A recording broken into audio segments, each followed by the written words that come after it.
Meteor monitor. Groups of meteors are heading towards Earth, and you need to destroy them with a laser cannon. On each level, you have to destroy 16 meteors to advance to the next level. The levels get progressively harder as the meteors fall faster.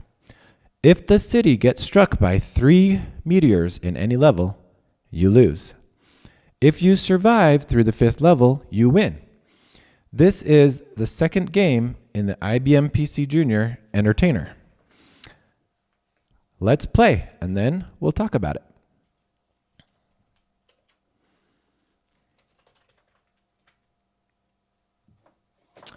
Presenting Meteor Monitor. I'm going to do the easy.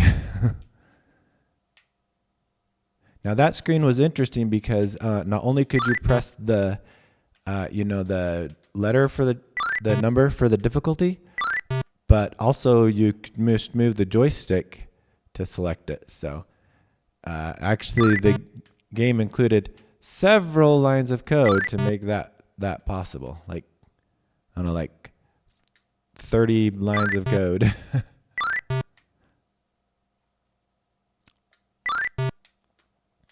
So you'll see at the bottom I've got the number that are shot down, which is 9, now 10. So once that hits 16, I'll advance to the next level. You can see on this level the meteors are moving pretty slow. It's a little difficult with this crosshair as it's a little jerky, moving like 8 pixels at a time. Okay, level 2. And what's happening is they're falling actually twice as fast as level 1. So the Y speed is 2, so basically every step it's going down 2 instead of down 1.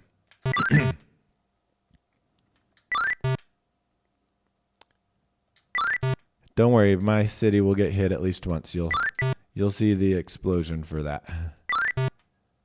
The explosion of where my laser pointer is out at is called a cloud, I guess. Explosion cloud. Okay, level 3. We're gonna do it. We're gonna beat this. I like it when I get 2 at a time. Okay. I know that purple one's gonna get me. All right, let's try. Okay, we got it. Whew, that was close. Very close. Level 4, oh boy.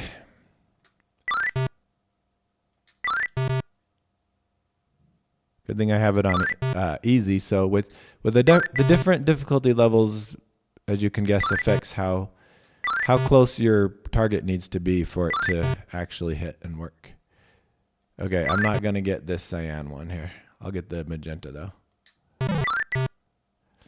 Oh, you finally got to see what it looks like when the city gets hit. Oh, I'm gonna get hit again. Uh-oh. Oh, that was close. All right, level 5.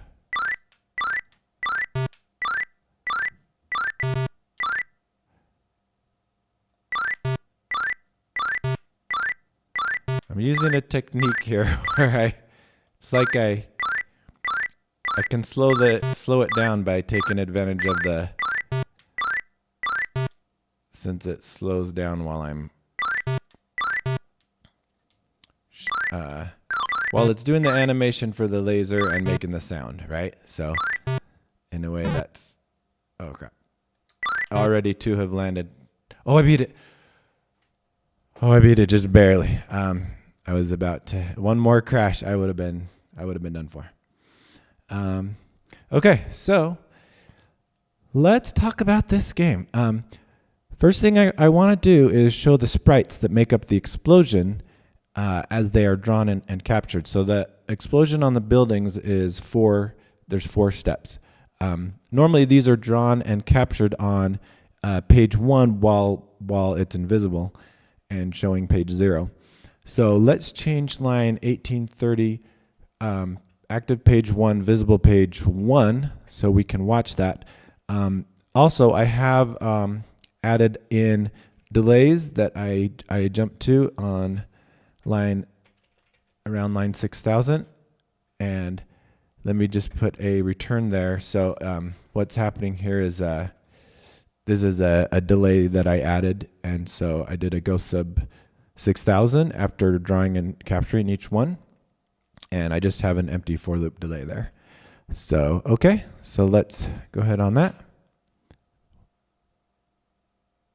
So that was it. That was the explosion. Let me show it one more time. 1, 2, 3, 4. So there's 4 parts to it. Also, let me stop it on number 2 here. 1, 2. Okay, this second step, second phase of the explosion is also the what's used for the laser explosion when you're shooting. So, okay, now let's talk about some of the game issues. Most of these are nitpicks, but there's just some interesting things to look at and think about. The first one is that in the book it talks about a variable called Rn, and it says that the Rn is the skill level set by the players at the beginning of the game. But technically, the variable is Sk because Rn is the radius of the laser cannon explosion, calculated from the skill level. So if your skill level is 1, then we end up with 4 times 2, 8 plus 7, 15. We end up with a 15 pixel wide explosion there. Whereas like if your skill level is 5, that's 0 times 2 plus 7. It's clear down to a very small 7.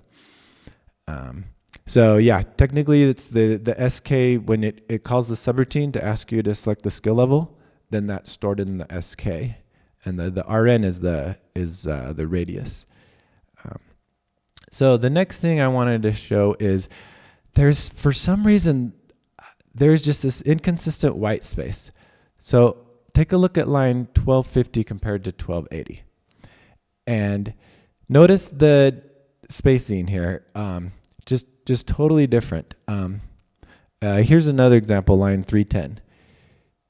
Here you've got spaces around the greater than, here no space on the right side. One explanation, they didn't have linter back then. But I think another explanation is just no one cared. And this is just a small self-contained game, and no one really cared about things like the aesthetics or it's not like a program you have to maintain with a team of people or anything like that. Later in like Quick Basic, it automatically adjusted spaces for you to have a consistent and readable spacing. So then, this kind of problem just went away. But at this time, with these early basics, you just did whatever you wanted, and really nobody cared. So that's I'm pretty sure it was just a nonchalant kind of thing for this. The next thing I wanted to show is on line 2680. It does a go to 2690, which is the next line.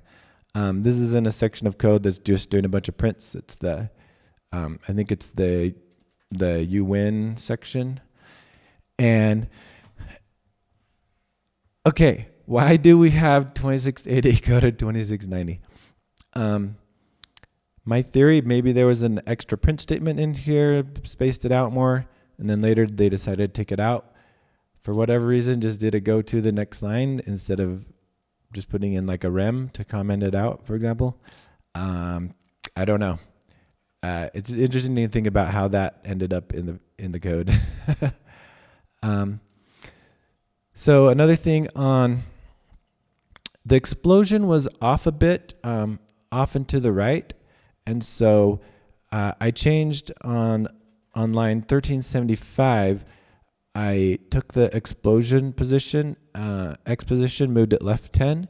That allowed it to line up better and show up a little better, and that affects the a few lines below. It's the first and second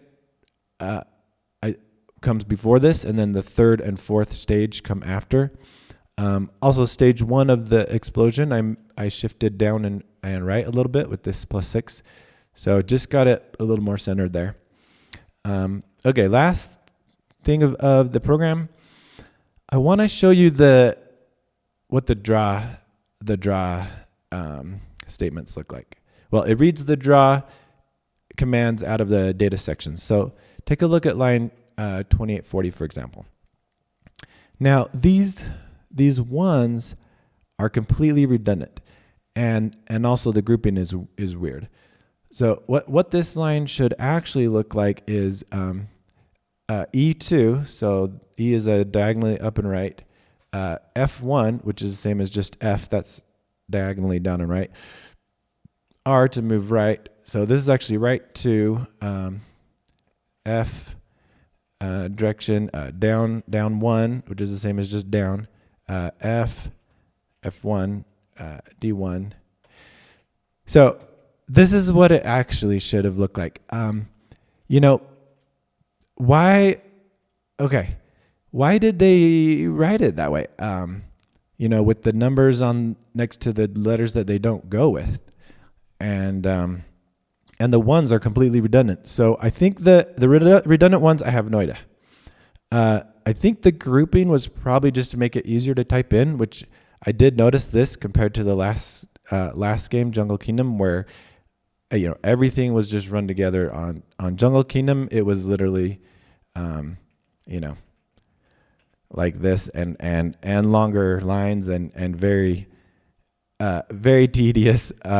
So I appreciated the grouping, but why was there this illogical grouping with the number on the front of the next letters that it doesn't really go with? And maybe the person who did it is maybe not the same as the author, and they don't understand the meaning. So that's one guess. I don't know. I can't believe that it was like some form of obfuscation, because it's just not that difficult to I don't think it was that. But anyway, now let's talk about accuracy. So the game is using a very simple logic for the distance, where it's just adding the X and the Y distance, and it essentially makes the laser cannon explosion work like a diamond shape. Also, the diamond is not centered on the crosshairs. It's actually centered on the top left of the corner of the crosshairs. Let me uncomment some code, and also some code that I added to show a diamond around the explosion to illustrate the problem. So on line 1720, here's where the old formula was. Let me just put... So it's got my new formula here at the beginning, where I actually do, x distance squared plus y distance squared to make it a circle, less than radius squared, Pythagorean theorem kind of thing. Let's change it back to the old code. This isn't type it in right. Okay. Let's see if this types it in right here. Okay, that's better. So this is back to the basically diamond logic, because if you're just taking the x distance, and here it is again with the spacing, but if you're just taking the x distance plus y distance and comparing it to this radius, remember that's the one that's like 15 on easy.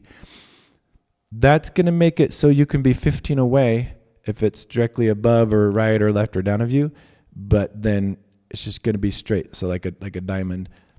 So if it's diagonal from you, you're not going to get a distance of 15. You're going to have more like a 11. So let's show lines. So I added a thing on around 9,000. Where I'm just showing the explosion here.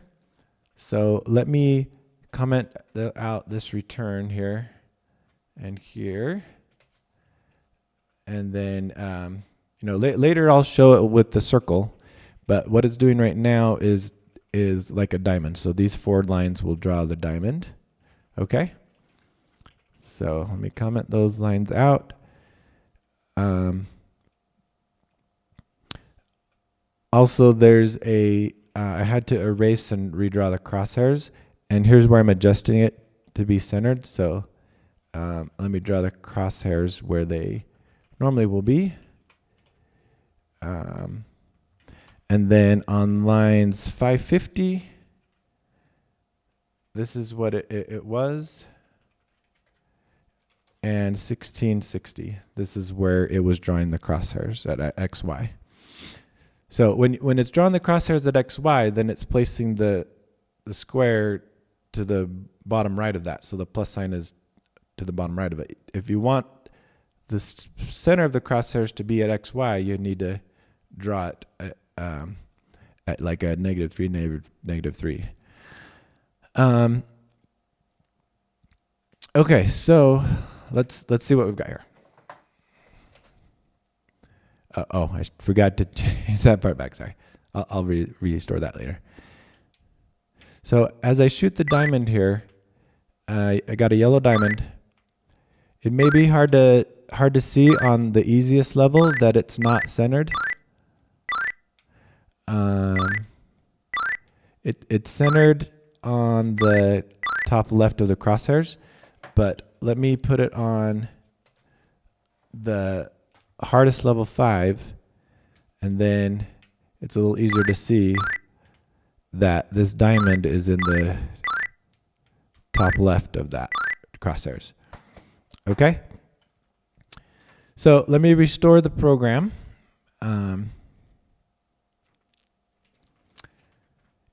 And I'll just let me just show the circle. So by adding the adjustment -3, -3, that's centers things. And then as you saw, let me just get it to showing a circle here. Oops.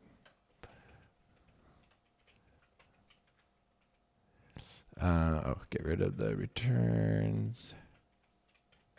Okay, let me hit enter on all of these. Okay, that should save all those. But yeah, you saw how on line 1720, what I did to make it be essentially a circle. I'm just using the Euclidean distance formula for, x distance squared plus y distance squared is less than the radius squared. So that makes the game a little more fun, because now it's a circle and it's centered. So it works a lot more as expected as you're shooting things. And so even on level 5, that this small circle is centered on the crosshairs. So okay, so that was the game accuracy. Now for the speed, I had to, of course, with this emulator being way faster than a PCjr, there were several spots I had to change. There's a forward loop delay on selecting the skill level, so when you're moving the joystick that doesn't go too fast. I had to change the delay on the explosions, both in the sky and also on the buildings. It had a delay there, but I had to make it larger. And the laser shot, the line that it draws when you're shooting the laser, had to add a small delay there. And finally, I just had to add in the main program loop a delay just to slow things down overall and make the game playable. So all of these spots, I had it jump to a subroutine at the end to perform the delay. So let me just go to 4 spots, and I'll just change all the delays back to show what it looks like without any of the delays. So here's the selecting the skill level. So if I just do return there, I won't have a delay. Here's the main program delay I added, so let's get rid of that. Here's a delay for explosion, which was only doing 30 here.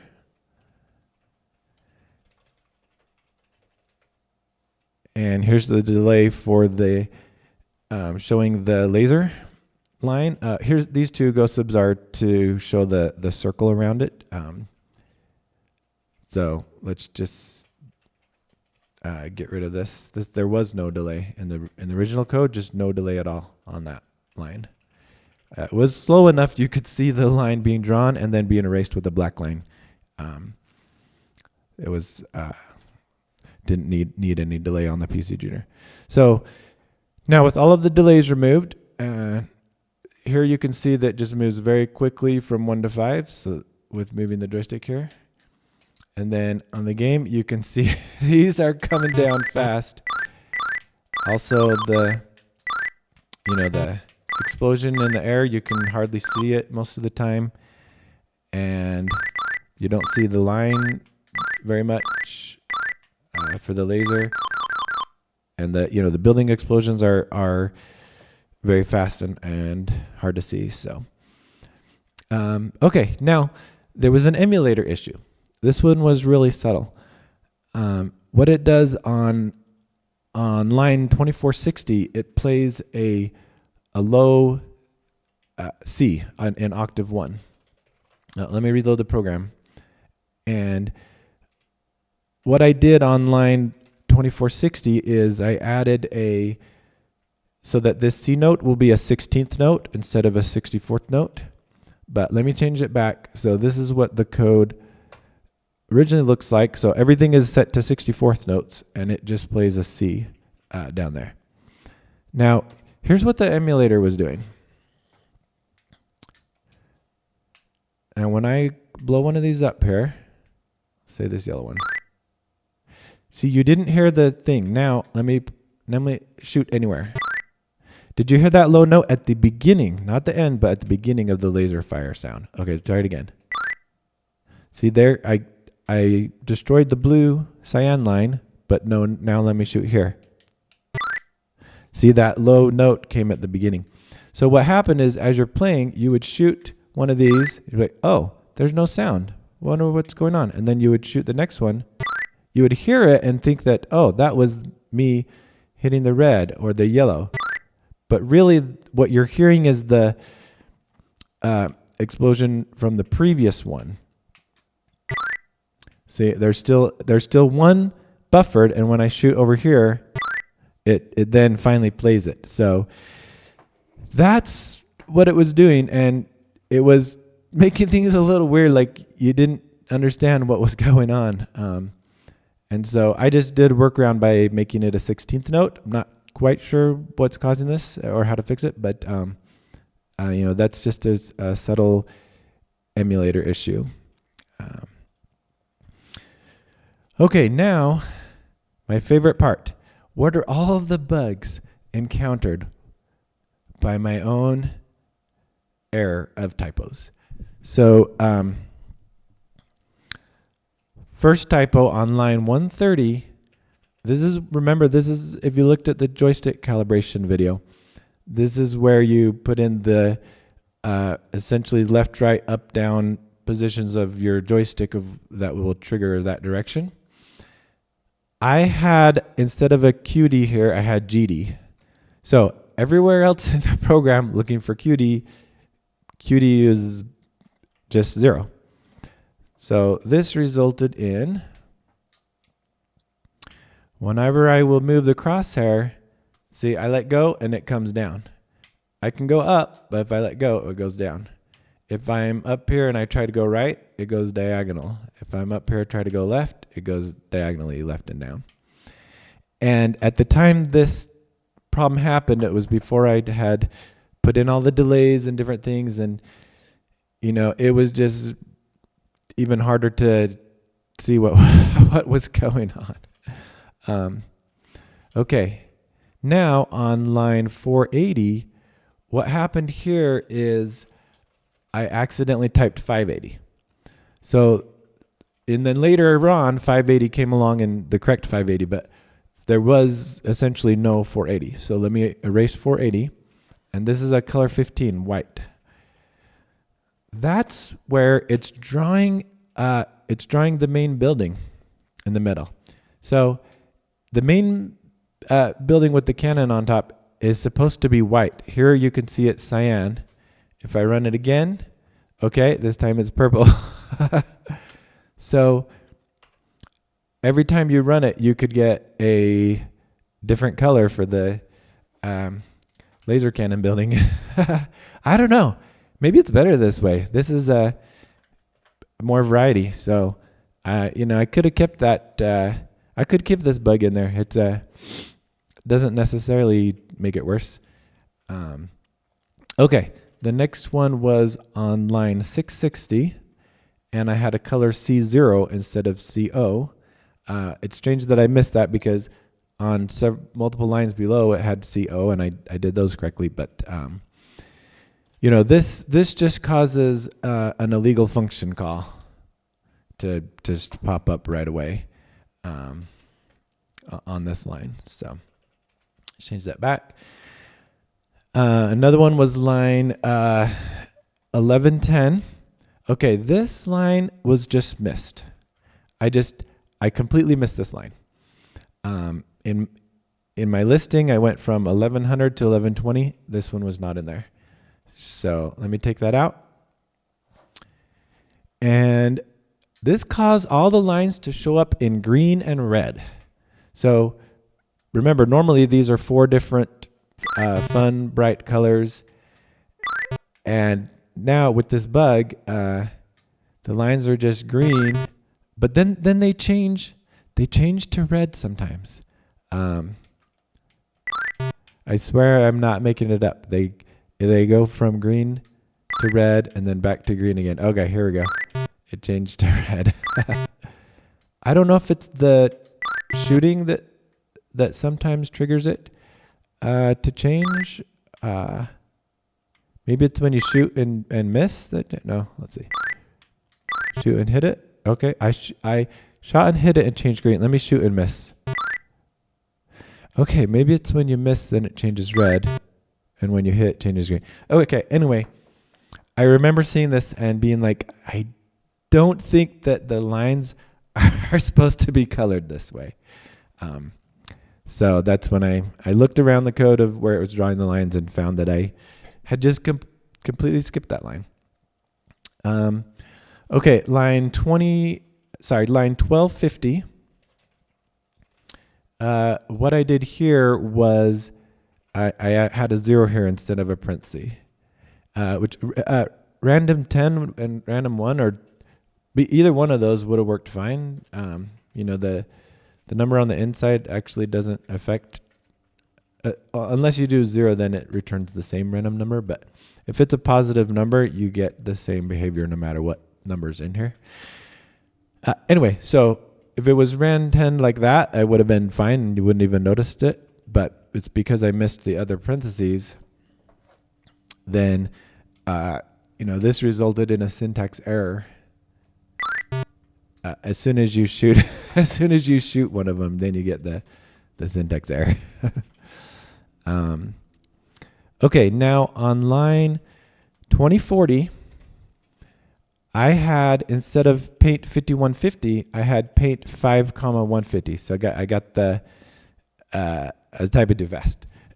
And what this caused is, while it's drawing the explosions, it filled the screen up with a bright red color, and so that resulted in this fun square explosion. It's kind of a inverted color here.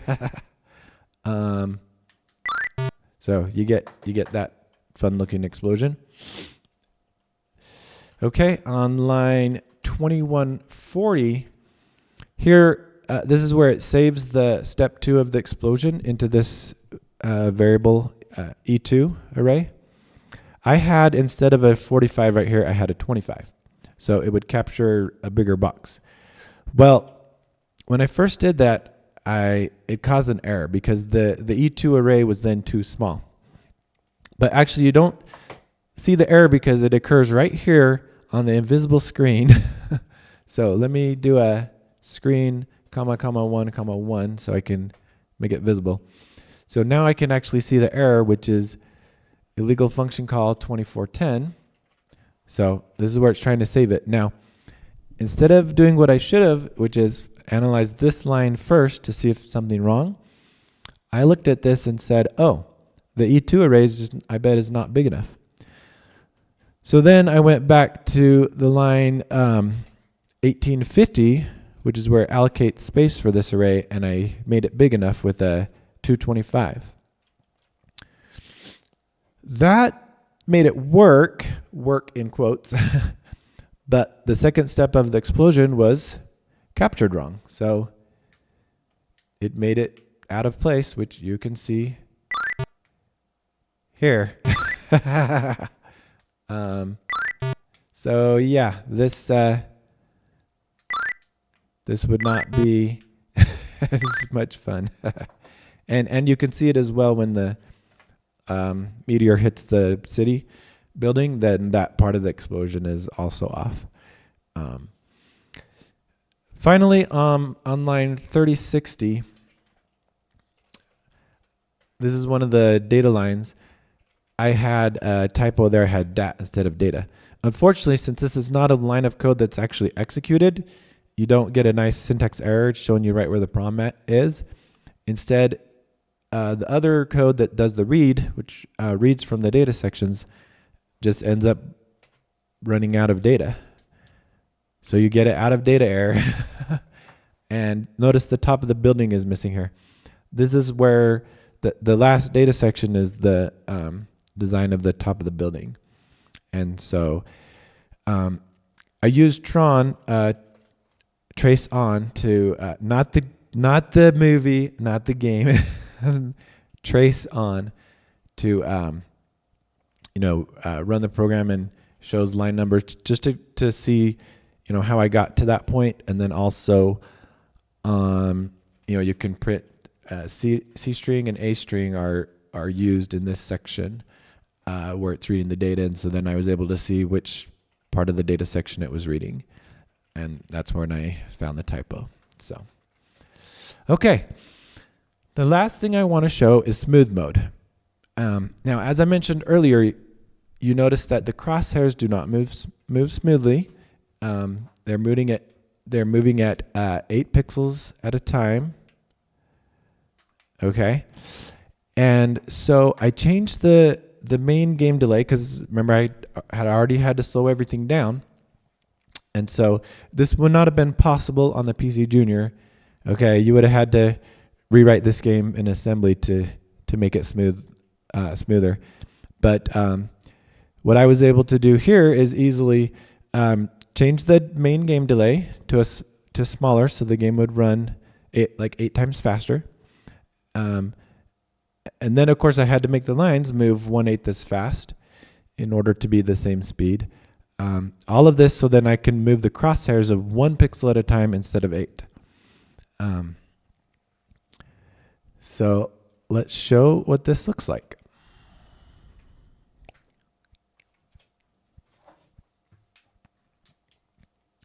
So this actually makes the game a lot more playable and enjoyable.